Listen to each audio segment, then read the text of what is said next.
She stood at the edge of her own wedding breakfast, a stranger in a gown that cost more than her father had ever earned, and no one looked at her. The silk was the color of pale primroses, stitched with tiny pearls that caught the candlelight, but it might as well have been sackcloth. No one admired it. No one complimented her. The smiles that passed her way were thin, tight, painted on with pity. Across the crowded room, the Duke of Thornwood stood with his back to his new wife. His dark head was bent toward a woman in black silk, Lady Cecilia, a widow now, returned from the country after her husband's sudden death. Her hand rested on his sleeve, her gloved fingers curling with a familiarity that made Evangeline's stomach clench. The Duke did not pull away. He never even glanced over his shoulder to find his bride. Evangeline Sinclair, now Evangeline Ashcroft, Duchess of Thornwood, though the title felt like borrowed clothes, curled her fingers into the folds of her skirt and breathed through the humiliation. She had known this marriage was not one of affection. The arrangement had been swift, clinical, sealed by solicitors rather than kisses. Her family's finances had crumbled after her father's death, and the Duke of Thornwood needed a wife to satisfy the terms of his late father's will. She was a transaction. A quietly spoken "I do" in a private chapel before a handful of witnesses. She had hoped, foolishly, that kindness might follow duty, that warmth might grow from proximity. But warmth required notice, and the Duke had not truly looked at her once since the ring was placed on her finger. She felt a soft touch at her elbow. It was the housekeeper, Mrs. Cross, an older woman with wise eyes and a manner that brooked no nonsense. "Your Grace, might I fetch you some tea? You look a little pale." Evangeline offered a small, grateful smile. "Thank you, but no. I believe I shall walk in the garden for a breath of air." Mrs. Cross nodded, her gaze flicking briefly toward the Duke and the widow, then back to Evangeline with something that looked dangerously like sympathy. "The gardens are lovely at this hour, Your Grace. The roses on the east terrace are just beginning to bloom." Evangeline moved toward the terrace doors, her steps silent on the marble. Not a single guest stopped her. Not one head turned. She was the bride, and yet she was utterly invisible. As she stepped into the cool evening air, she heard behind her a ripple of laughter, Lady Cecilia's, bright and practiced, and the low murmur of the Duke's voice. He had not laughed like that with her. He had barely spoken to her beyond the necessary formalities. She closed the terrace door softly, shutting out the sound of her own irrelevance. The pain of that moment dug into her chest and made a home there. She had been prepared for a cool marriage. She had not been prepared to be erased. The first weeks at Thornwood Hall passed in a strange, suspended silence. The estate itself was breathtaking, a sprawling gray stone manor set among rolling green hills, with a lake that shimmered silver at dawn and ancient oaks that whispered in the wind. Evangeline wandered its corridors like a ghost, learning the shape of a home that did not yet feel like hers. She rose early, took solitary breakfasts in a sunny little morning room, and filled her hours with letters to her younger brother and walks through the neglected gardens. The staff treated her with respectful distance, as if waiting to see whether she would be a true mistress or merely a placeholder. The Duke was rarely present. When he was, he treated her with a politeness so formal it felt like a door being closed in her face. He would inquire after her health, comment on the weather, and then retreat to his study or ride out across the estate. He never sought her out. He never asked about her day, her thoughts, her past. He never touched her beyond the brief brush of a hand when they passed at dinner. Evangeline tried. She tried so earnestly it made her chest ache. She learned his preferences from Mrs. Cross, that he took his coffee black, that he disliked fussy floral arrangements, that he read late into the night and often fell asleep in his study. She left small tokens, a single stem of lavender on his desk, a book she thought he might enjoy placed beside his chair, a note wishing him a good day. The lavender disappeared. The book remained unopened. The notes were never acknowledged. One evening she gathered her courage and visited his study after dinner. He was bent over correspondence, the firelight carving sharp shadows across his handsome, weary face. He looked up as she entered, and for a fleeting instant something flickered in his dark eyes, surprise, perhaps, or irritation. It was gone before she could name it. "Your Grace," she said softly, "I wondered if you might like to walk with me in the garden tomorrow morning. The roses on the east terrace are truly lovely, and I've discovered a little path that leads." "I have meetings with the estate steward until noon," he said, not unkindly but without any hesitation. "Perhaps another time." She smiled, though it cost her. Of course, another time. But another time never came. She returned to her room that night and sat on the edge of her bed, staring at her reflection in the dark window. She had been raised to be useful, to be gracious, to make the best of any situation. But how could she make the best of being utterly unwanted? The hope that had flickered so stubbornly in her chest began to gutter, a candle starved of air. The first public humiliation came 3 weeks into their marriage, at a ball held by the Earl of Blackmore. It was the first society event where Evangeline would appear as Duchess of Thornwood, and she had prepared with quiet determination. Her gown was dove-gray silk, understated but elegant, and she had pinned her dark hair simply. She wanted to do him credit. She wanted to stand beside him and feel, for just one evening, that she belonged. The ballroom was a blaze of chandeliers and jewels. The moment they entered, heads turned. Evangeline felt the weight of countless eyes assessing her, finding her wanting. Whispers rustled like dry leaves. "That's the new Duchess, the penniless one, the one he had to marry." She lifted her chin and kept her hand lightly on her husband's arm. But within minutes, Lady Cecilia appeared. She was draped in deep wine-colored velvet that made her pale skin glow, and her smile when she saw the Duke was intimate and knowing. "Julian," she breathed, ignoring Evangeline entirely. "You must dance with me. It has been so long." And he did. He released Evangeline's arm without a word, without a glance, and led Lady Cecilia onto the floor. Evangeline stood alone at the edge of the dancers, her hand still half raised where it had rested on his sleeve. People noticed. Of course they noticed. She saw the sidelong glances, the pitying tilt of heads, the ladies behind their fans exchanging knowing looks. The Duchess, abandoned for the former flame. How delicious. She did not cry. She would not give them that satisfaction. But something inside her crystallized in that moment, a quiet resolve hardening like frost. She had been waiting for love that would never come. She had been hopping for a husband who looked at her as though she existed. If she continued to wait, she would turn to stone in this very spot.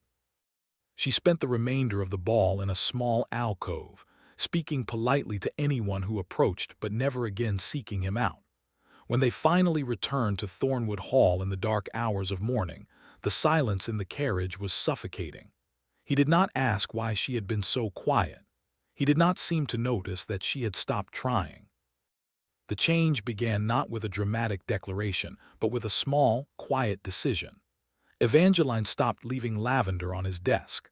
She stopped writing notes. She stopped waiting in the morning room, hoping he might join her for breakfast. Instead, she pulled on a plain woolen cloak and walked out into the neglected east garden, where the roses struggled against weeds and the gravel paths were overgrown with moss. She found the head gardener, a grizzled man named Thatcher, and asked him about the soil, the drainage, the history of the garden. He was surprised, then cautiously pleased. "The East Terrace used to be the pride of the county," he told her, "but it's been let go for a decade. The old Duke, God rest him, lost interest after the Duchess died, and the young Duke never had a care for flowers." "Then we shall bring it back," Evangeline said, and for the first time in weeks her voice had strength. She threw herself into the work with a ferocity that surprised everyone, herself most of all. She researched plants, consulted with Thatcher, drew plans, and spent hours on her knees in the dirt with pruning shears and a trowel. Her hands grew calloused. Her cheeks caught the sun. The servants began to watch her with something new in their eyes, respect, curiosity, a dawning appreciation. The Duchess was not just a pale, quiet creature after all. She had grit. Mrs. Cross brought her lemonade on hot afternoons and began to share small confidences. The footmen greeted her with genuine smiles. The kitchen staff set aside cuttings of herbs she requested. Slowly, Thornwood Hall began to feel less like a mausoleum and more like a home, but the master of the house remained oblivious. He was often away in London on business, and when he returned, he was absorbed in his own affairs. He did not notice that his wife's hair now smelled of earth and sunshine. He did not notice that she no longer looked at him with hopeful, wounded eyes. He did not notice that she had stopped waiting for him at all. The first unexpected emotional shift came one afternoon when Evangeline was on her hands and knees, wrestling with a stubborn tangle of briars along the east wall. A shadow fell over her, and she looked up to find a man standing on the path, a gentleman by his dress, though his boots were dusty and his coat was plain. He had a kind, weathered face and eyes the color of hazelnuts. "Forgive the intrusion," he said, removing his hat. "I am Nathaniel Hale. I farm the land just beyond your eastern boundary. I saw the work happening here and had to investigate. These gardens have been sleeping for so long." Evangeline sat back on her heels and wiped a smudge of dirt from her cheek. "Then you must be patient with the noise and the mess, Mr. Hale. We are waking them." He smiled, and it was the first truly warm smile she had received from anyone outside the household since her marriage. "I would say they are fortunate to have you, Your Grace. If you ever need anything extra hands, advice about which plants thrive in this stubborn soil, you need only send word." She thanked him and he walked on, but after that he appeared often. He would pause at the garden wall and exchange a few words, offer a cutting from his own greenhouse, warn her of an approaching frost. He never presumed. He never overstayed. But his presence was steady and undemanding, a quiet light in the lonely landscape of her marriage. It was Mr. Hale who first saw the transformation in her. He told her once, quite casually, that she had the heart of a gardener, endlessly hopeful, endlessly patient. The compliment had settled into her chest and bloomed there. It was such a small thing, and yet it was more than her husband had ever given her. Summer deepened and the gardens began to breathe again. New roses climbed the old stone walls. Lavender hedges lined the paths.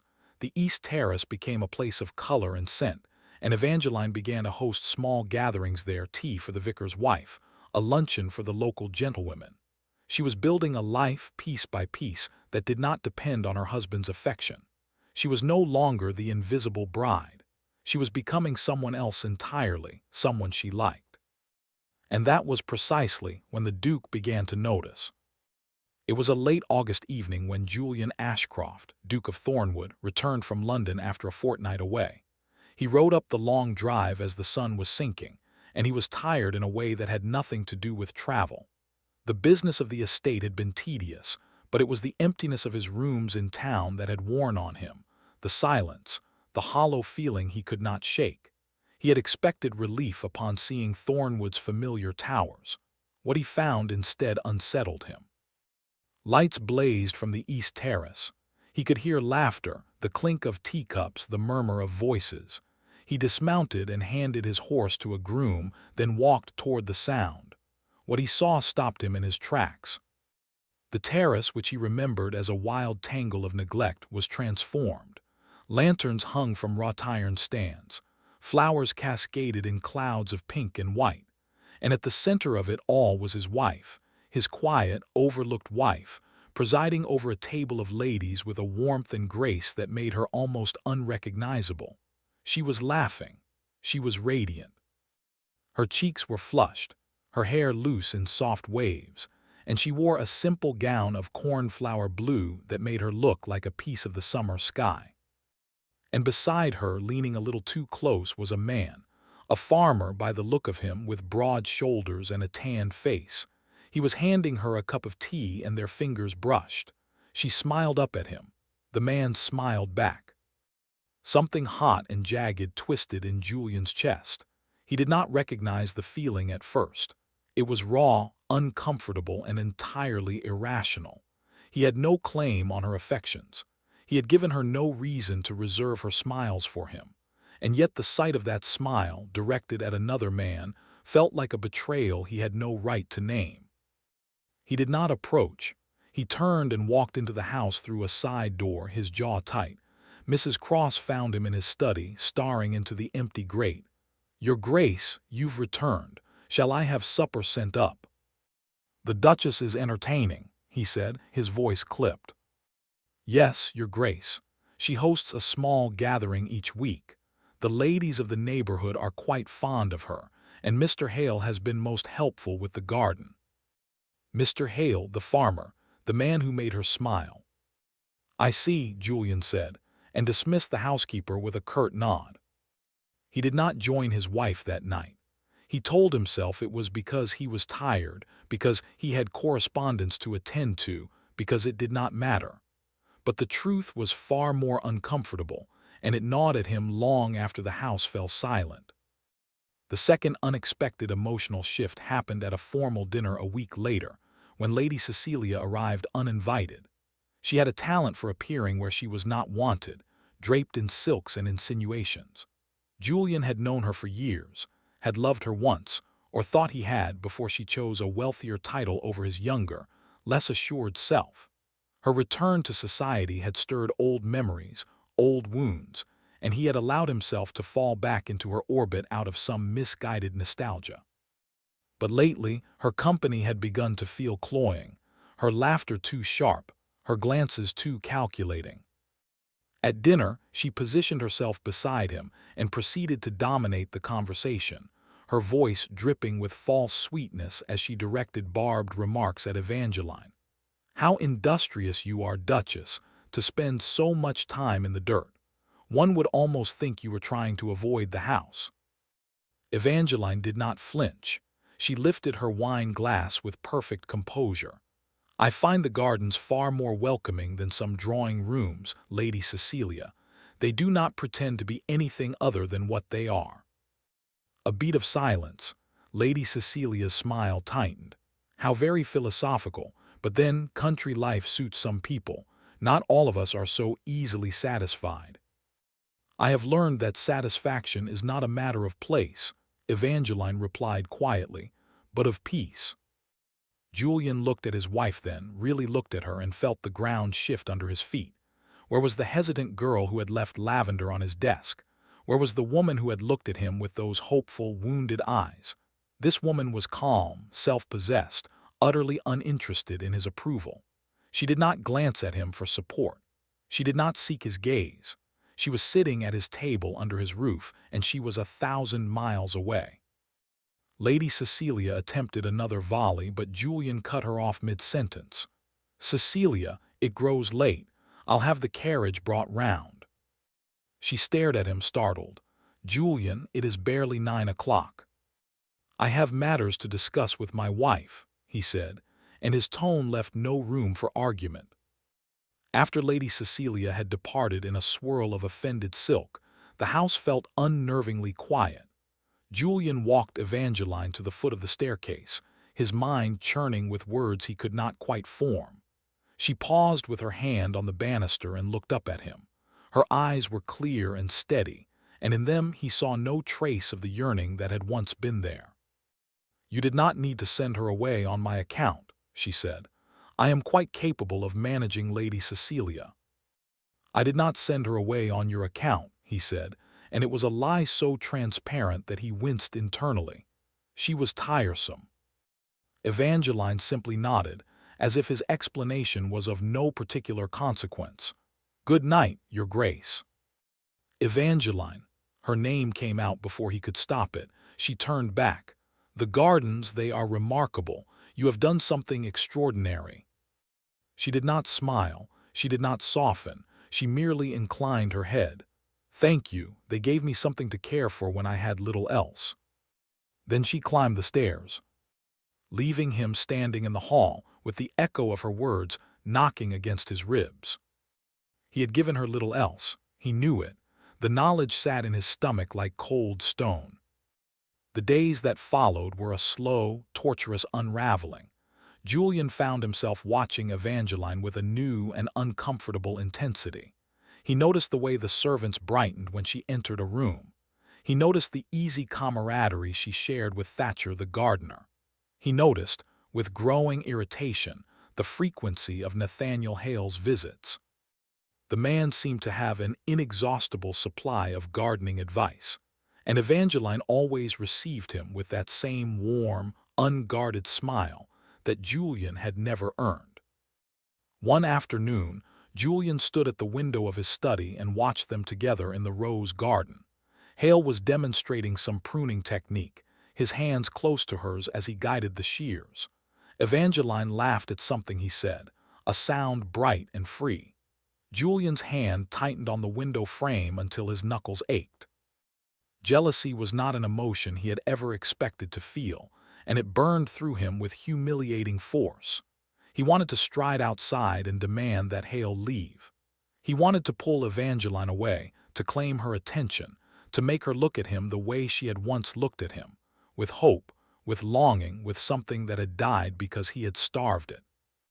But he had no right. He had no claim. He had built the wall between them stone by stone, and now he was trapped on the wrong side of it. That evening he did something he had not done in years. He went to the small, dusty parlor that had belonged to his mother, opened the cabinet where her things were kept, and pulled out a bundle of letters tied with a faded ribbon. They were from his father, written during the final months of the old Duke's life. He had never been able to bring himself to read them all. Now, with a strange urgency, he sorted through them until he found one dated just weeks before his father's death. "My dear Julian, you will be angry with me for the conditions I have placed upon the estate. You think I am trying to control you from the grave, but I have watched you since Cecilia broke your heart, and I have seen you closing yourself off from everything soft and good. I chose Miss Evangeline Sinclair for you not because she is penniless or convenient, but because she has a light in her. I saw her once, years ago, at a village fair near her family's modest home. She was kindness itself to a grubby child who had fallen and scraped his knee. She did not know I was watching. She did not know I was a duke. She simply helped. That is the kind of woman who can save you if you let her. Do not waste this gift, my son. Do not let your pride destroy the chance I have given you." Julian's hands trembled as he lowered the letter. He remembered that fair. He had been there too, a young man restless and brooding, fresh from an argument with his father. His horse had thrown a shoe, and he had been stranded near a village green, furious and embarrassed. A girl had approached him, a girl with dark hair and gentle eyes, and offered him water from the well, asking if he was hurt. He had been so abrupt with her, so blinded by his own frustrations, that he had barely thanked her. But he had never forgotten her face. Her kindness had haunted him for years, a quiet, unnamed memory he could never quite place. It had been her, Evangeline, his wife. The realization struck him like a physical blow. He had married her out of duty, yes, but also because some buried part of him had recognized her, had wanted her, had been too cowardly to admit it. And since the wedding, he had treated her as an inconvenience, a burden, a shadow. He had let her pine for him, let her humiliate herself with small, hopeful gestures, and he had offered nothing in return but cold silence. He dropped the letter and pressed the heels of his hands against his eyes. The shame was overwhelming. The regret was a knife twisting in his chest. The moment of crisis came not long after. Lady Cecilia, thwarted and furious at being dismissed, began to spread whispers. The Duchess of Thornwood, she murmured at teas and soirees, was far too familiar with a certain neighboring farmer. The gardening, she implied with a sly smile, was merely a convenient excuse for private rendezvous. The rumors slithered through the county, gaining venom with each retelling. They reached Julian through a cousin who had heard them in London. He went cold, then hot. The jealousy he had been nursing, the fear he had been suppressing, erupted into something ugly and desperate. He rode home at a breakneck pace, his mind a storm of accusations and dread. He found Evangeline in the garden, as always, her hands deep in the earth. The sight of her calm, serene face only fueled his agitation. He dismounted and strode toward her, his boots crunching on the gravel. "I need to speak with you," he said, his voice too sharp. She looked up, and something in his expression must have warned her, because she rose slowly and wiped her hands on her apron. "What is it?" "The rumors," he bit out. "About you and Hale, I want the truth." Her face went very still. "Rumors. Do not play innocent. The whole county is whispering that my wife is spending her afternoons in the arms of a farmer." The words were cruel. He knew it even as he said them. He saw the color drain from her cheeks, saw her hands go rigid at her sides. But the fear inside him had turned to poison, and he could not stop. Evangeline looked at him for a long, terrible moment. Then she spoke, and her voice was so quiet he had to strain to hear it. "You believe that? After all this time, after everything, you believe I would dishonor you so?" "I believe you have found comfort elsewhere since I gave you none," he said, and the admission tore out of him before he could catch it. She flinched, but she did not break. She drew herself up, and he saw something in her eyes that looked remarkably like pity. "Nathaniel Hale is my cousin, my mother's sister's son. He has been helping me because I was lonely, because my husband could not bear to look at me, because I needed a friend. If there are rumors, they are lies, and if you believe them, then you never knew me at all." She walked past him, her back straight, and disappeared into the house. Julian stood frozen in the garden, the full weight of his mistake crashing over him. Her cousin. Hale was her cousin. The rumors were Lady Cecilia's poison, and he had drunk it willingly. He had accused his wife of the very betrayal he had driven her toward with his own neglect. He had wounded her in the one place she had tried to heal, her dignity. He found her in her chamber, packing a small valise. Her movements were calm, methodical. She did not look up when he entered. "Where are you going?" His voice came out raw. "To the Dowager cottage on the north edge of the estate," she said, folding a shawl. "I will not stay in a house where I am suspected of treachery. I will not be humiliated again. I have endured enough, Julian. I have given you everything I had, and you have given me nothing but loneliness and doubt. I am done." The sound of his name on her lips, "After months of your grace," broke something inside him. He crossed the room and caught her hands, falling to his knees before he could think better of it. She stared down at him, stunned, her valise slipping from her grasp. "Don't go," he said, his voice cracking. "Please, Evangeline, I know I have no right to ask. I know I've been blind and proud and cruel. But if you leave, I will have nothing left. I will be nothing." She tried to pull her hands free, but he held on, his fingers trembling. "I have been a fool," he said. "I married you because some part of me remembered you, remembered a girl at a country fair who gave water to a surly stranger. I didn't want to remember. I didn't want to feel. I buried it under duty and old wounds and fear. But I have loved you, I think, from that very first moment. I just didn't know how to let myself believe it." Her breath caught. "What are you saying? What fair?" "Years ago, my horse threw a shoe near your village. You brought me water. You were kind to me when I didn't deserve it. I never forgot your eyes." His voice broke on the last word. "When my father's will named you, I told myself it was coincidence. I told myself I was just doing my duty. But the truth is, I wanted you. I wanted the girl who had shown me kindness when I had no title, no power, nothing but my own wretched temper. And I've spent every day since the wedding punishing you for making me feel something I was too terrified to name." She was crying now, silent tears sliding down her cheeks. He reached up and touched her face, his thumb brushing the wetness away. "I have wronged you in every possible way. I let you think you were invisible. I let you think you were unloved, but you were never invisible, not to me. I saw you. I was just too much of a coward to show it." "Julian," her voice was a whisper, fragile and trembling. "All I ever wanted was for you to look at me, just to see me." "I see you," he said fiercely. "I see you in the garden, covered in dirt and happier than I've ever been. I see you at the table, facing down Cecilia with more grace than anyone in that room. I see you winning the hearts of my staff, my tenants, my neighbors, until they all love you more than they love me. I see you, Evangeline, and I am terrified of losing you. I am terrified that I have already lost you. But I will spend the rest of my life trying to earn you back if you'll let me. Please. Give me a chance to love you the way you deserve to be loved." The silence stretched between them, heavy with years of pain and the fragile, trembling seed of hope. Outside the window, the sun was setting, painting the room in shades of gold and rose. She looked at him, really looked at him, and he saw the walls around her heart waver.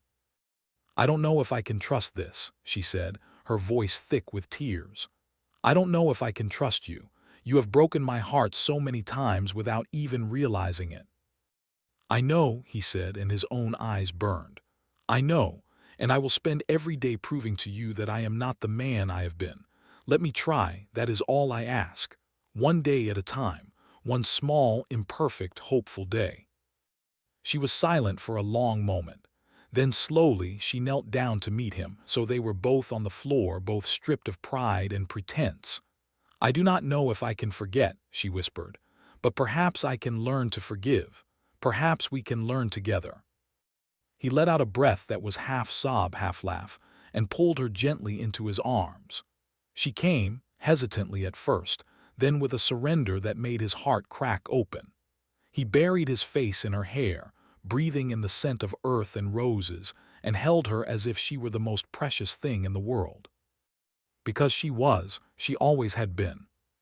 Healing was not immediate. It could not be. There were days of careful words, of hesitant touches, of rebuilding the bridge between them plank by painstaking plank. Julian did not retreat to his study. He walked with her in the garden every morning. He sat beside her at dinner and asked about her day and truly listened to her answers. He sent Nathaniel Hale a heartfelt apology and invitation to dine, and the three of them shared an evening that ended, to everyone's surprise, with genuine laughter. Lady Cecilia's rumors withered and died, and she retreated to London, her poison rendered impotent by a duchess who no longer cared and a duke who had finally opened his eyes. One golden autumn afternoon, months later, Julian found Evangeline in the rose garden, sitting on the bench he had placed there at her request. Her hands were folded in her lap, her face tilted toward the sun. He sat down beside her, and she leaned into him without hesitation, a small, simple gesture that meant more to him than any grand declaration. "I used to think love was a transaction," he said quietly, "something to be earned or bartered, but you taught me it's more like this garden. You plant seeds not knowing what will grow. You tend them through frost and drought. You wait. And if you are very, very lucky, one day you look up and everything is in bloom." She smiled, and it was the smile he had first seen in a dusty village years ago, the one that had saved him without his knowing. "And do you feel lucky, Julian?" He lifted her hand and pressed a kiss to her palm, feeling the calluses from her work, the strength in her fingers.